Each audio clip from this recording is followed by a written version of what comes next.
Welcome back to Building Character, where we figure out how to play as your favorite fictional characters in Dungeons & Dragons. Join the Patreon to vote for your favorite Dwayne Johnson character, and like and subscribe for more tea next time you play. Maybe. Today we're building the Dragon of the West, Uncle Iroh from Avatar the Last Airbender, proof that the best dads don't have to be your real dad. They just have to drink tea and be part of the gamer Illuminati. Classic dad stuff.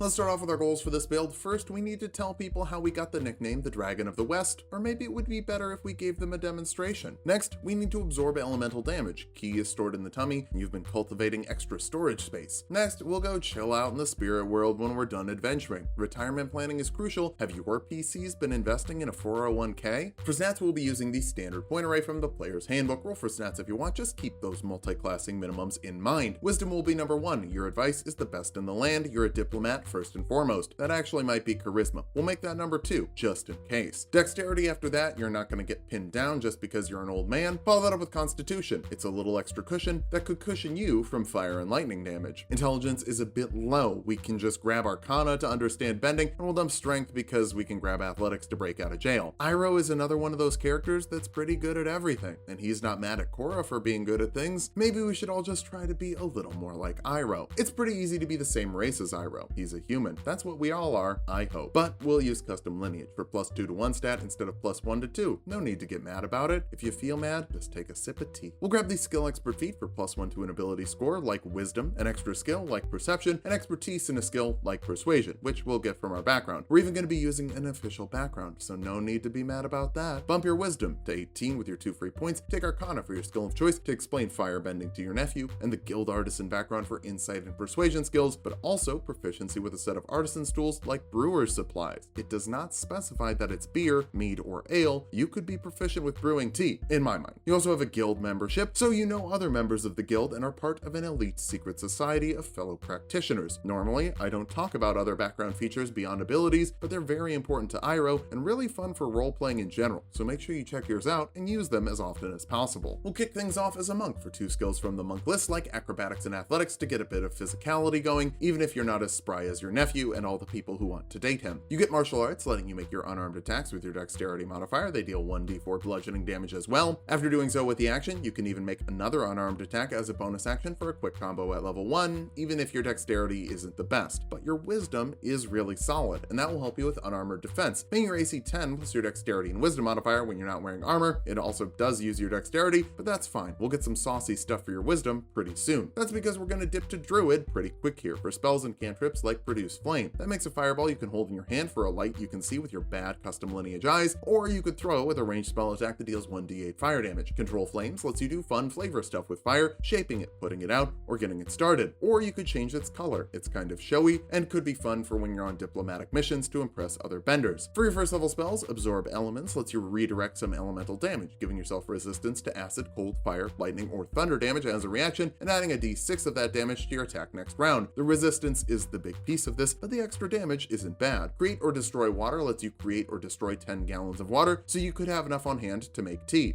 Like, lots of tea. More practically though, you can destroy 30 feet of fog in case any pesky water benders are hiding from you. Although, I'd use your big persuasion to convince them to team up. A fire and a water bender working together, now you've got a business brewing.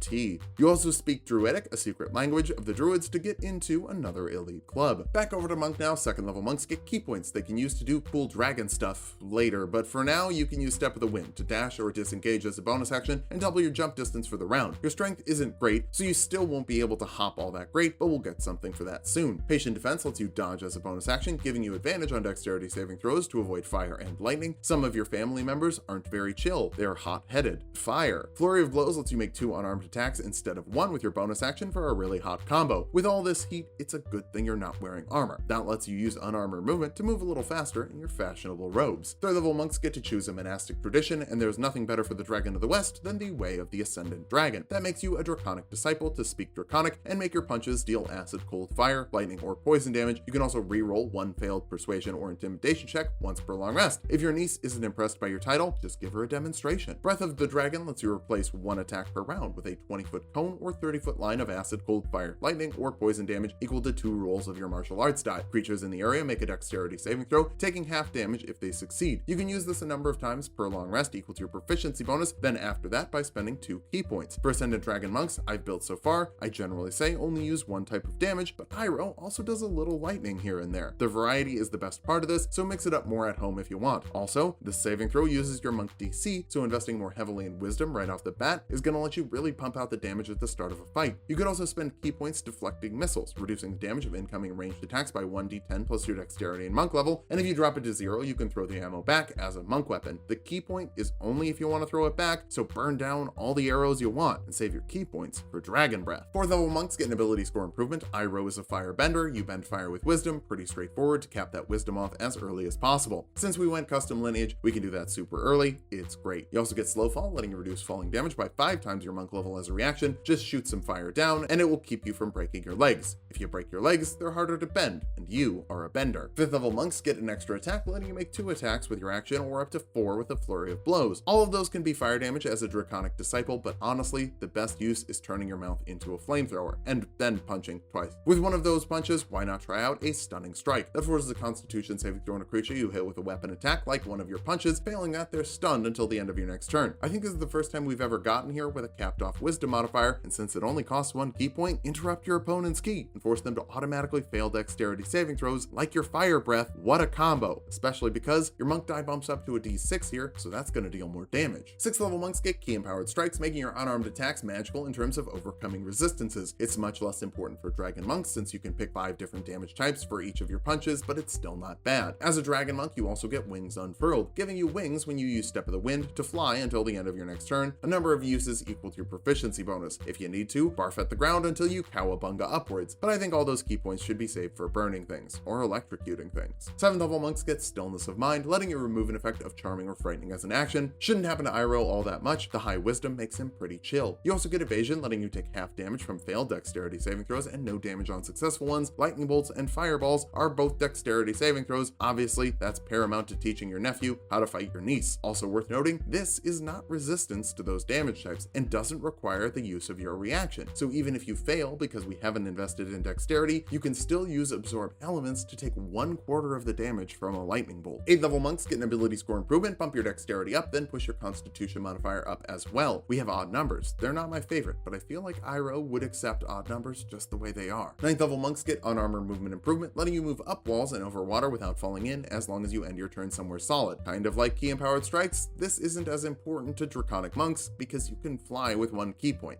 Just fly. 10th level monks get Purity of Body, giving you immunity to poison damage and the poisoned condition as well as diseases. Tea has so many health benefits. Apparently in Avatar, it makes you disease proof. Not in real life though. Go get that jab, folks. 11th level dragon monks get Aspect of the Worm, letting you create a 10-foot radius that forces a wisdom saving throw on your enemies, frightening them for a minute if they fail, as you remind everyone what happens when you mess with the dragon. You can also give your allies resistance to acid, cold, fire, lightning, or poison damage, protecting not only yourself, but the good nephew as well. Good is a stretch, lawful neutral. I just got 100 more comments debating Zuko's alignment. Personally, I think alignment debates are such a waste of time that bottleneck characters into playing like robots, but hey, you do you. Your Dragon Breath also deals 3 times your martial arts die here, and your martial arts die bumps up to a D8. That's pretty impressive. I wonder if it's ever going to get better. 12th level monks get another ability score improvement, bump your dexterity up for better AC, and fire punches if you really have to use those punches. 13th level monks up their diplomacy game with the Tongue of the Sun and Moon, letting you speak to any creatures who speak at least 1 language, helping you break down barriers. Lots of different cultures have their own kind of tea, and you know Iroh wants to catch them all like tea Pokemon. Poltegeist, that's a fun Pokemon. 14th level monks get Diamond Soul, giving you proficiency with all saving throws. That's a thick old stomach loaded up with E defenses. 15th level monks get Timeless Body, making you immune to effects of aging, so you can still fight with the teenagers even in your 50s. Uncle Iroh would love Twitter. 16th level monks get another ability score improvement, bump your constitution and charisma. I know they're not the monk approved stats. That's the biggest weakness of the class. It pretty much demands you go all in on dexterity, but we have scaling druid cantrips and a bunch of fire breath per day for free. I think wisdom is just fine, and constitution and charisma need to be higher. Oh,